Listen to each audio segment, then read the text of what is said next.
Hello, I'm Reverend Dr. Jeffrey Goodine, pastor of Church on Wheels Spoken Word out of Deltona, Florida, and this is another edition of our Bible Study 2024. Thank you all for tuning in tonight.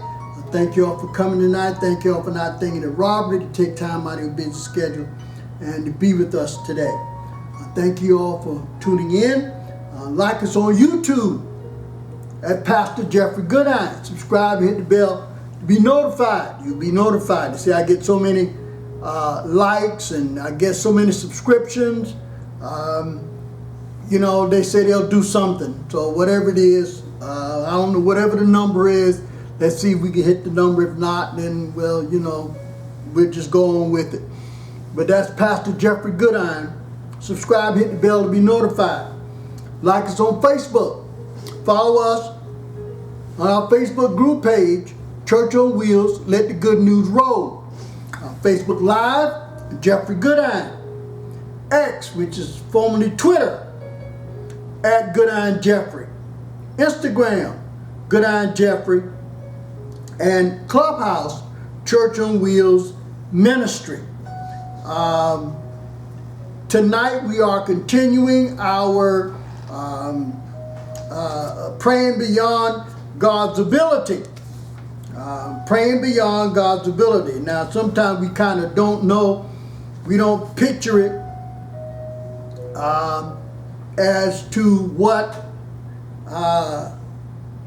we do. We know that God answers prayer, but sometimes, we pray beyond His ability. Like, in the book of James, chapter 1, James said you could pray. When you pray, you ask for wisdom.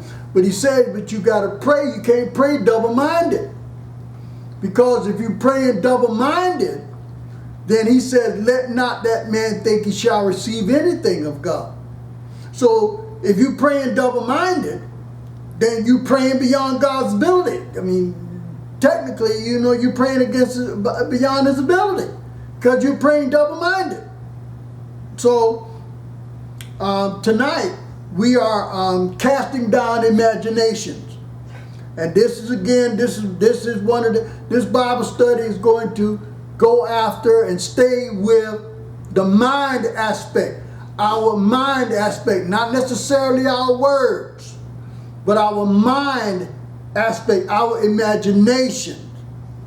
Okay? Before I go any further, send me the email, pastorjeffreygoodine@gmail.com. That's pastorjeffreygoodine@gmail.com. I will add you to the list, and you will get a copy of the handout so that you can follow along with us in Bible study.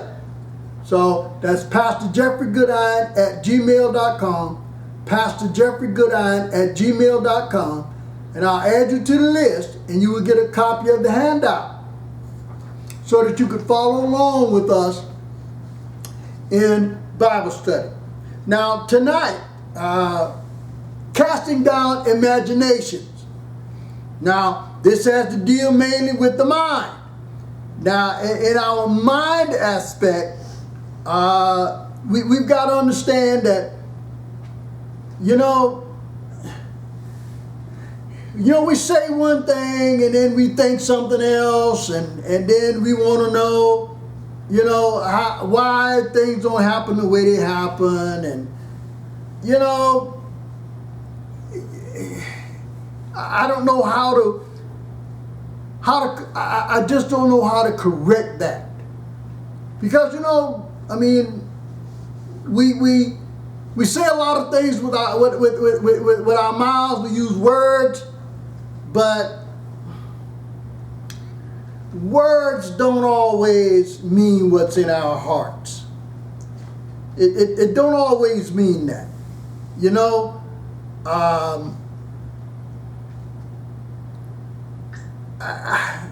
I guess,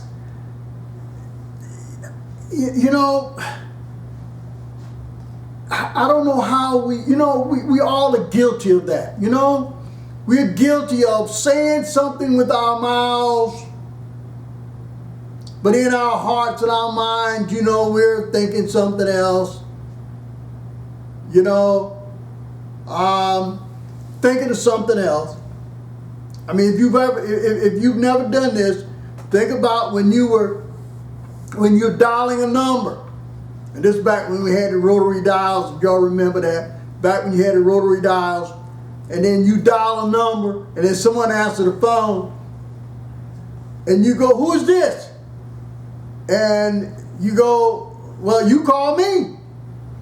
And then you realize that you dialed the wrong number. Even though someone answered, you dialed the wrong number. So that meant, you know, your mind and your hands, you're doing two different things. So, you know, so tonight we're going to talk about casting down imaginations. And in the handout tonight, I put the imagination, that part of the mind that can form a picture without ever seeing it. That part of the mind that can make a picture better or worse than reality. That part of the mind that constantly brings before us all of our past failures and clouds the hope of the future. And I put here, having prayed with faith and confidence, and then allow the enemy to gain control of your imagination. Now, the part of the mind that forms a picture without ever seeing it. Now, that's one of the things that if you ever notice, if you ever go to a car dealership, whatever that is, the first thing they want you to do is take a test drive.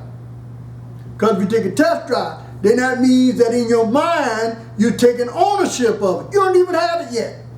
Now you start thinking about what it would look like, you know, riding down the street, you know, going here, going there, you know, and I'm not, you know, saying that's just how it is. Like, we can envision,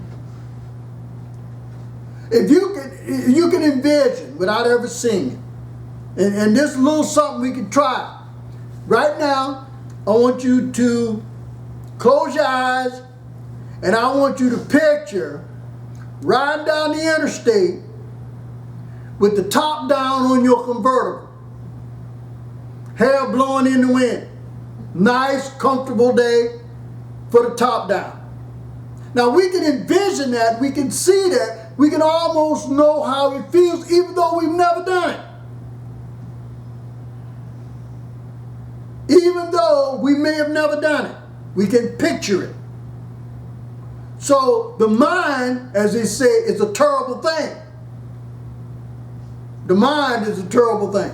And then, what was that show? Wasn't UNICEF? Where they say that the mind is a terrible thing to waste. You know, whatever slogan that was used. It's drugs. Huh? It was drugs. Yeah. What is that? An egg. An egg in a frying pan. Yeah, this is your brain. Yeah, the egg is your brain, and then the frying pan, this is your brain on drugs. You know, any questions? You know, so envisioning, we're talking about the mind.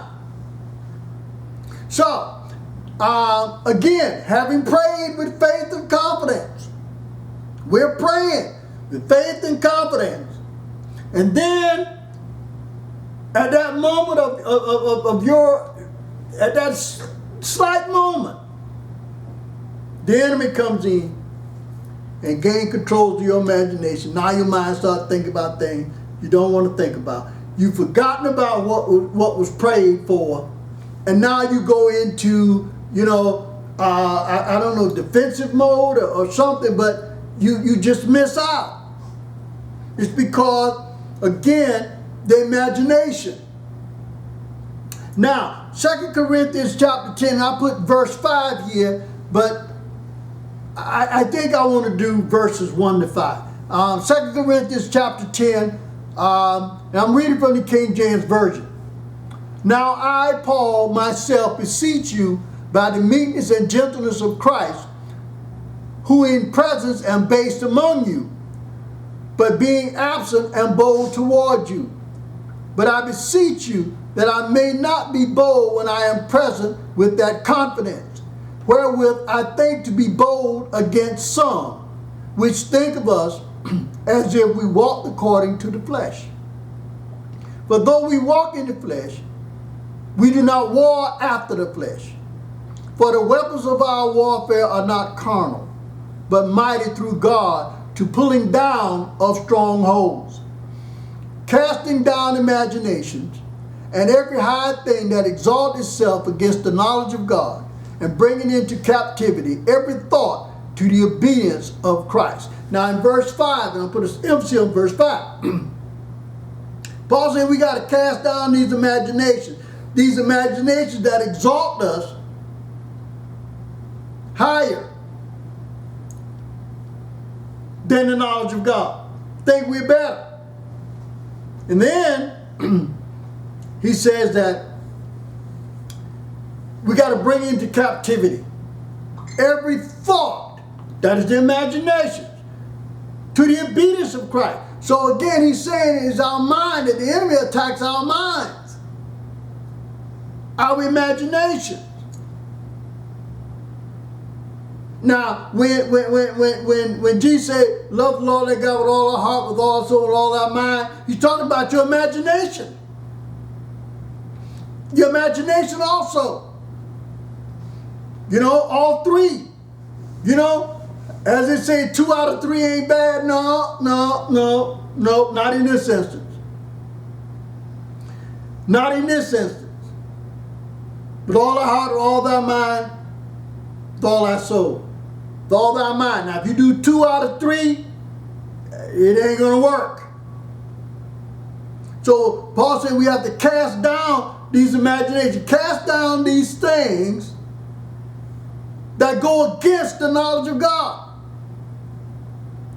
Now, and bring into captivity, which means we've got to grasp every thought. We got to hold on to every thought of the obedience of Christ. So, the imaginations that have the obedience of Christ, we got to hold on to those. And then, those imaginations that go against the knowledge of God, we got to cast them away. Now, I know that's easier said than done, but that's what it is. It's the imagination. It's the mind. It's the mind. It's the mind. And that's what he's after. He's after the spiritual. Remember, he said our war is not against flesh and blood.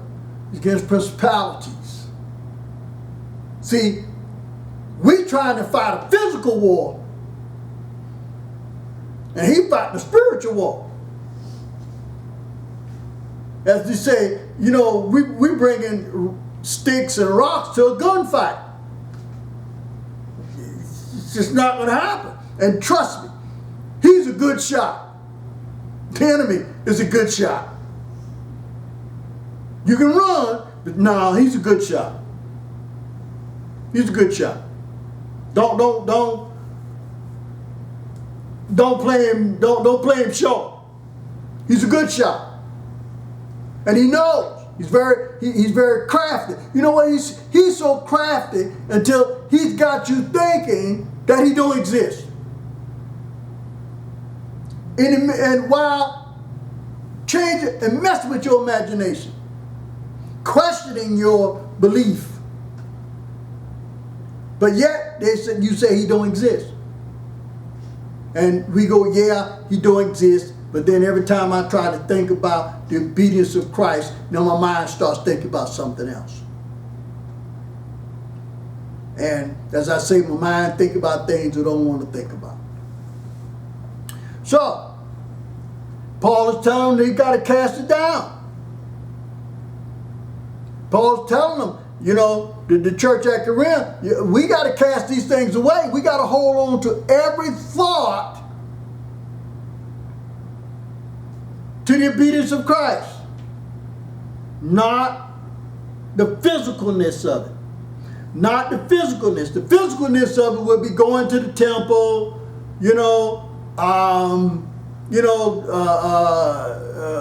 reading your Bible, fellowshipping, those are the physical things. But then, this just came to me. This is free. Have you ever been somewhere in the physical presence and your mind is somewhere else? That's what he's talking about. If you're in the physicalness of the temple, you're in the physicalness of the church, if you're in the physicalness of the fellowshipping, but your mind is somewhere else, then So that project you want to finish. yeah, on the project you want to finish, or the bills you got to pay, and worrying about that stuff, that's what he's talking about. And so we got to cast down those imaginations and hold on to all of the thoughts to the obedience of Christ. Now, unfortunately, sometimes, as they say, that's a lot easier said than done. Now, and I understand that. And I understand that. It's a lot easier said than done. But you got to know something. You can't hide that thought from God. Psalms 139, 1 and 2 says, O Lord, thou hast searched me and known me. Now this is the Psalm of David. Said, thou knowest my down sitting and mine uprising. Thou understandest my thoughts afar off. He already knows our thoughts. He already knows. He searched us. He knows us. He knows everything about us. He knows our thoughts. So we can't hide nothing from him. So even though we were in the physical presence, in the physicalness of worship, we're in the physicalness, the fellowship and the churching and the reading of the Bible and all of these things. We're in the physicalness of it. But our thoughts are someplace else. Our thoughts are someplace else. So that's what we say. We have to cast down these imaginations. Now again, that goes back to praying double-minded. Praying double-minded. You're praying, but you don't believe. What kind of sense does that make? I want y'all to think about that for a minute. Facebook, YouTube, Instagram, Twitter, Clubhouse, Congregate, anybody hear me? I want you to think about this for a minute. We're praying, but we don't believe it's going to happen. We're praying, but we don't believe it's going to happen. That's double-minded. The enemy has said, okay, I can't stop him from praying, but I can stop him from believing. You get that? He can't stop. He's not going to stop the physicalness of you praying, but he can stop the spiritualness of your praying, which is in your imagination. See, when we pray to God, he wants our words and he wants our imagination. He wants it all. But what we're saying is that when we're praying, yes, we're praying, but he doesn't attack our praying. The physicalness of our praying, he doesn't attack that. What he attacks is our mind in the believing of whether you're going to be answered or not. So, he forces us to be double-minded. And if he forces us to be double-minded, like James said, let not that man think he shall receive anything of God. And now, you praying and double-minded, you don't get your answer, then what do? You get mad at God, see, he didn't answer my prayer. Maybe it wasn't in his time. Right. He didn't answer my prayer. Well, did you pray? Did you believe? See, because if you pray and believe, then you wait on it. You wait on it. But if you praying and don't believe, then you blame God. That's another one of them things. This one you got to pay for. This one here ain't free. You got to pay for this one. We're praying. The enemy has now clouded our imaginations with unbelief, and then we blame God. Again, that don't make no sense. But he's very crafty at what he does. So we have to cast down those imaginations that go against the knowledge of God. We have to cast them down. And there's no way that he's going to answer your prayer when you're praying double-minded. Praying and don't believe it. That doesn't, you know, as what did it say, Spot said on a thing does not compute. You know, it's illogical. It's illogical. You think about it. You're praying. You're in the physicalness of praying. But your imagination is in disbelief. Your imagination is unbelief. Come on. I mean, I ain't the sharpest knife in the drawer, but think about this now. We're praying in the physicalness of praying, and our mind is in disbelief that it's never going to happen. I call that a wasted prayer. That's wasted time. And so tonight we're talking about casting down those imaginations, because the enemy is very crafty. He's very crafty at what he does. See, he doesn't stop you from praying because he knows he can't stop the physicalness of you praying. But he goes into your imagination and talks about your belief and whether you believe it. And then he comes with your mind and he tells you, no, you know, you're not worthy. Look at what you did. He's not going to answer that. That prayer's too big. He's not going to answer that. You're not worthy. You know, all the things that we say when,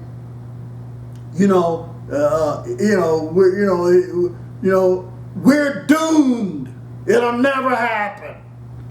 You're doomed. It'll never happen. And then you give up. Now, he only got to do that a couple times, 2 or 3 times. And then you find yourself not even praying. Because then you'll say, then you downward got you to the point where you're saying, why bother? He's not going to answer it anyway. Why bother? And now he got you. And then you know what? Once he gets you, then he goes on to somebody else. Because he say, I already got them. And then if he catch you back again, praying and you believe it, then he's going to slip back in again and say, now remember the last time he didn't answer that prayer. And then you go, yeah. And then you find yourself on the outs. So, how can we use our imaginations to work with our prayers and not against them? Now, remember he said he wants you with all your heart, your mind, and your soul. The mind is the imagination. Do you imagine yourself with Jesus? Now, in our imaginations and our prayers, I put when we see formidable obstacles, the imagination is activated and begin to compare. Formidable obstacles, and then the mind starts comparing. Then it starts looking at the obstacle. And then you start saying things like, wow, that's too big. It's too much. You know, and things along that manner. So, I put instead of seeing how big the enemy, see the immensity of God. Now that takes us straight to David, and I put down here It takes another spirit to trigger positive imaginations when all seems against us. Even though we're praying, we know we got to pray because we know we can't do it. We know we got to call on our one true God. You know we got to do it. But when we do, now our imagination, we looking at the obstacle instead of the immensity of God. And here it says it takes another spirit. It takes something else to trigger that positive imagination when all else seems. See, we can always look and see how bad it can be. But let's start taking a look at how good it can be. So the enemy wants you to think about how bad it's going to be, but God wants you to think about how good it's going to be, even when you think all is against you. That's the imagination. That's the imagination. And, you know, think about it. If you see something on the floor, a little small obstacle in the way, if you focus solely on that obstacle, you will forget about everything. You will forget about walking around it. But you're so focused on the obstacle until you lose sight of the big picture. And that's where we are. Picture victory, and God will fortify your weaknesses and turn it into strength. Picture defeat, and Satan will take advantage of your weaknesses.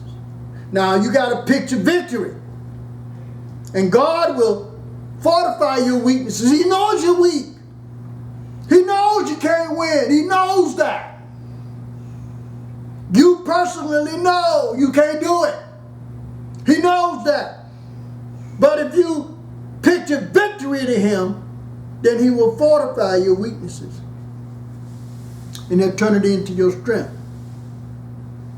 You know, our strength is out, and when we are at our weakest, that's when we are at our strongest. When all else has failed against us, when all is against us, when all is against us, we're at our weakest. And then that's what God said, that's when you're at your strongest. Then I put here, see Joshua, Caleb, and David. Now, think about it this way. Joshua and Caleb was part of the 12 spies that went over. And when they went over, they saw the giant walls to the cities, and they saw all of the big people and the giants and everything. They came back and said, you know what? 10 of them said, you know what? There's no way that we can, there's just no way. I'm going back. Well, Caleb and Joshua, they didn't look at the size of them. They looked at what God said. God said he's going to deliver them. God said he's going to deliver them. I'm not going back. But the other 10 had convinced the people to stone them. They had said, you know, we need to go back. We're better off back than where we are here. But that's their imagination. That yes, the enemy is big. Yes, those people are giants. Yes, those tall walls of the cities. Yes, but Joshua and Caleb said, but God said, let's do it. And we can do it. And do you know, that's what sparked the 40 years in the desert.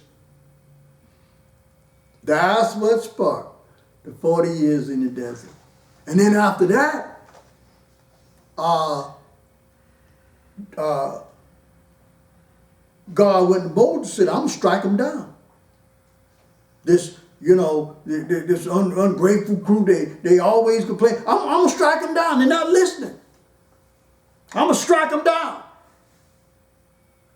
And Joshua and Moses said, please pardon them.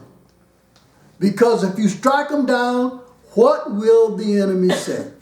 The enemy will say that you could not deliver them and you struck them down in the desert.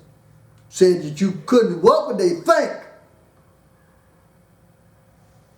And so that's why Moses said, God pardoned them. And then God told Moses, I will listen. I will not strike them down. But what I will do is that generation is not going to make it. He said, I'm not going to strike them down, but I will make sure that generation don't make it. And that was the 40 years that they spent in the wilderness. Do you know in the 40 years they didn't do nothing but go around in circles? All you got to do is read about it. You know, they didn't do nothing but go around in circles. They never did become big. Right. All they did was go around in circles, and as those generations died off, and when those generations died off, then that new generation, what I call the one that, and then Moses died off too, but then, you know, that new generation, like I say, Joshua was 8-track, he was back there at the beginning, he's bringing over MP3s. So, it was the imaginations that they prayed and went over and they saw it, but then the 10 came back and their imaginations, in their minds, they said that they couldn't do it. They were too big. Now let's get to David. David, little shepherd boy, taking food out to his brothers in the army on the front line. Well, when he get out there, he sees Goliath. And Goliath, every time his family, the army would come out, Goliath would show his face, and then they would all run in fear. All Goliath had to do was just show himself. But David said, what? He's not mocking us. He's mocking God. He's not mocking us. He's mocking God. So you see the change, the different mentality. The mentality is that they saw, you know, they were praying to God, but they didn't believe. They didn't believe. So all Goliath had to do was just show his face and they would run in fear. But David said, no, he's not mocking us. He's mocking God, and I can't have that. He's mocking God, and I can't have that. So his mind was that God said he can do it. You know, and David took the simplest of things. The simplest of things. A rock and a sling. The simplest of things. And he caught him just right. And he fell. And then David cut his head off. Now, I said that to say that David saw victory. He didn't see defeat. All of the army of them, they saw nothing but defeat. Nothing but defeat. So when we picture defeat, then the weaknesses that they found, because there was Goliath was this big giant. So Satan took their weaknesses and used it against them. And they were running. Every time, all Goliath had to do was show his face, and they'd run in fear. David pictured victory. And his picture of victory, in his imagination, in his mind, he saw victory. Because he had a different mindset. His mindset was, he's not mocking us, he's mocking God. And I can't have that. We can't have that. So you see, the imagination works for us. And you know, and he's praying and he got the strength. So, it's our imaginations.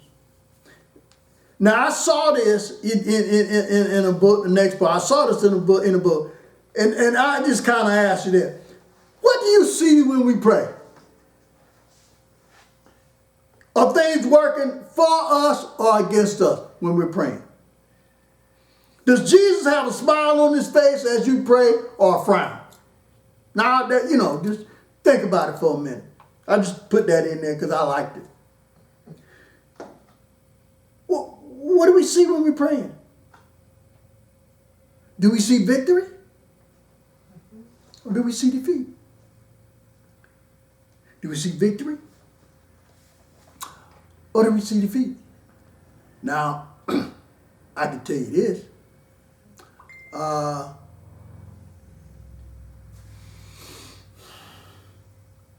Soon as you start seeing victory, guess what the enemy's going to do? He's going to start showing you defeat. He's going to start showing you all of the things wrong with it. He's going to have you picturing defeat. Why are you praying?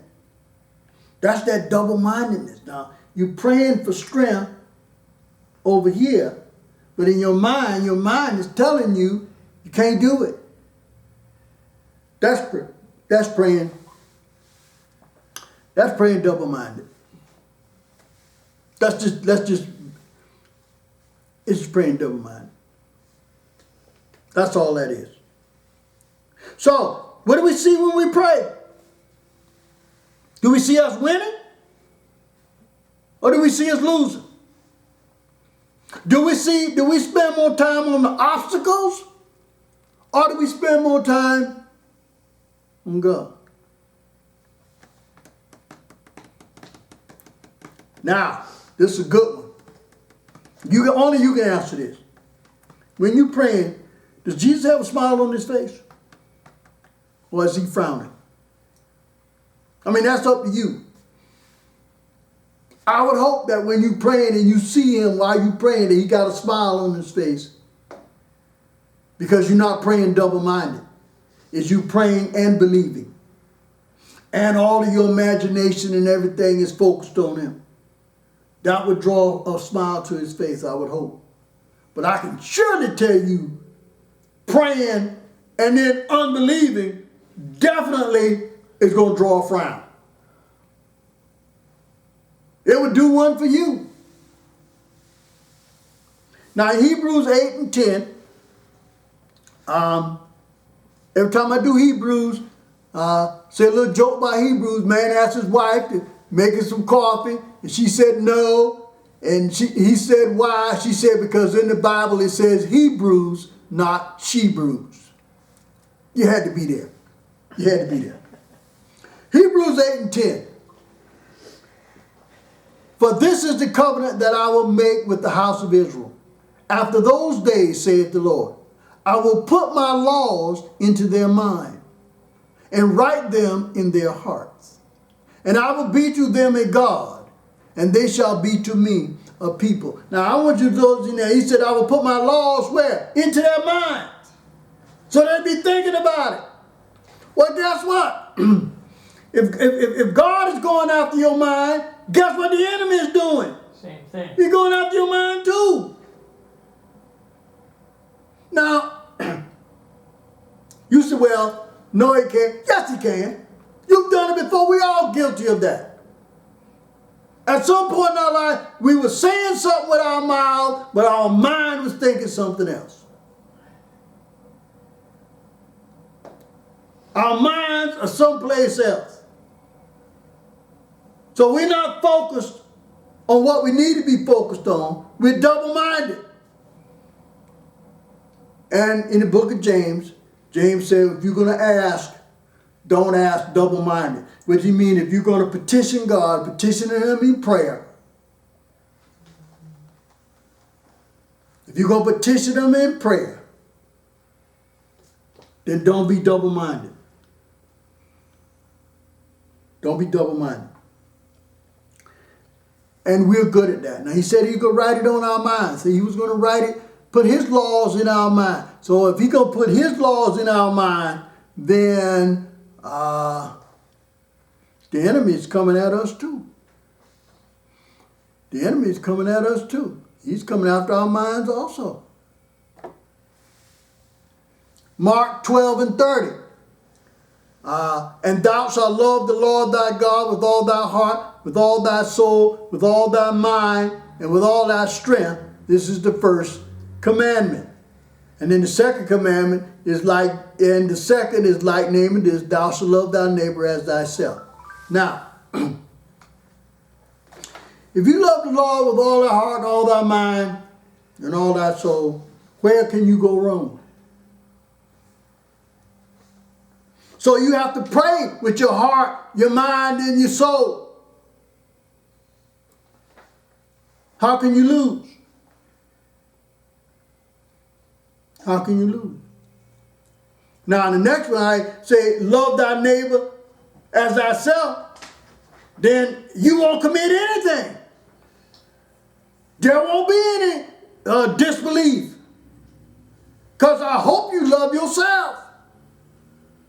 But guess what the enemy is going to do? He's going to try to get you to think that you don't love yourself, that you're unworthy, that you hate yourself. And, you know, things like that. After a while, those things are, unfortunately, it leads to some dangerous circumstances. And unfortunately, those are all too common. Luke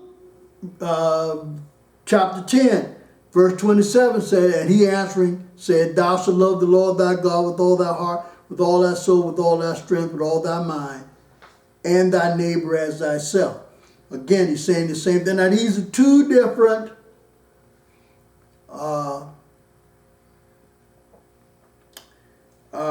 gospels. Two in the synoptic gospel. These are two different synopses of Jesus Christ. And they're both saying the same thing. If you notice, with all thy mind, with your imaginations. You got to imagine victory. You can't imagine defeat. You must imagine, regardless of what the circumstances look like. Now I know that you know, it's easier said than done. I know that the obstacle in front of you is you have to pay the bill and you don't have no money, no ways of getting any money.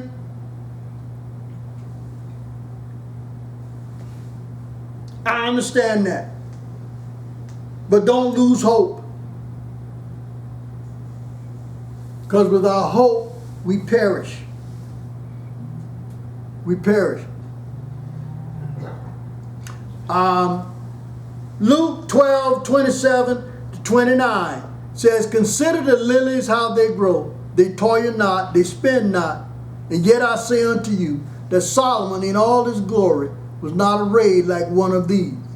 If then God so clothed the grass, which is today in the field, and tomorrow is cast into the oven, how much more will he clothe ye, O ye of little faith? Now, think about that one. He said, now take a look at this. Now he's putting an analogy. Take a look at the list. Now we've seen, you know, wildflowers and things out there. When we see them, it is so beautiful. But he said that in Solomon's greatest glory,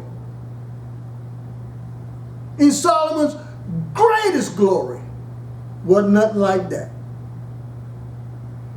God said, I put that out there. And I can take care of you too. So when we're praying,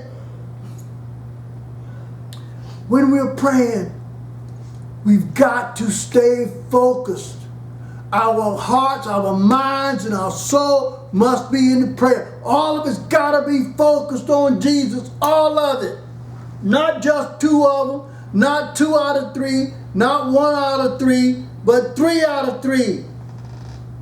The mind, the heart, the soul. All three of them. Focusing in prayer. Do not let your mind entertain doubt, fear, and unbelief. Now, you know when we entertain doubt, fear, and unbelief? When we look at the obstacle. And the obstacles are bigger than we are. In fact, we put more on the obstacles than they put on themselves. We put more on the obstacle than the obstacle put on themselves. Like when they say, you know, when we faced with the mountain says, I'm just a mountain. I'm just a mountain. You know I've been here. But when we look at the mountain, what we saying is when we talk to God, we got a way around it. So now we ask, I see the mountain, but give me the strength to climb. Give me the strength to climb. That's showing victory. Like I got victory over the mountain. That I ask God to give. I can't remove this mountain, but give me the victory. Give me the victory. Give me the strength to climb. And if you don't want me to climb, show me a path to go around it. That's praying with belief. But when the spies went over and they saw those big people and they saw the big walls to the cities, they didn't ask. They didn't see victory. They saw defeat. They saw defeat. Joshua and Caleb saw victory. That's the difference. Joshua and Caleb saw victory. So now we say, how many people survived from that original group? Well, from that original group, he said 3. Moses, Caleb, and Joshua.